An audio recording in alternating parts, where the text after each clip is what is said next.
এই মোটা হাল্ক, সারাদিন ঘুমাবি নাকি? জলদি ওঠ, জঙ্গল থেকে একটা বাঘ ধরে আন। নানি, আবার বাঘ? এই হাল্ক, আজ বিকেলে কোথায় যাচ্ছ? আমি দিদিমার জন্য জঙ্গল থেকে বাঘ ধরতে যাচ্ছি চাচা। বাঘ! ও মাই গড! এই গন্ডার, আমার রাস্তা থেকে সরে যাও।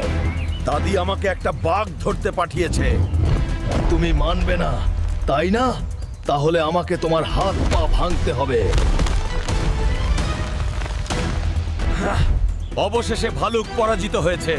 এই তো, আমি তোমাকে খুঁজে পেয়েছি বাঘ। আমি তোমাকে এখন ছাড়বো না।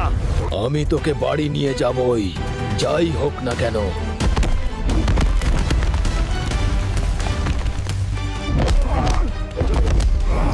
এবার বাড়ি যাই, দিদা খুব খুশি হবে। ও হাল্ক, তুমি সত্যই একটা বাঘ ধরেছো। দিদা,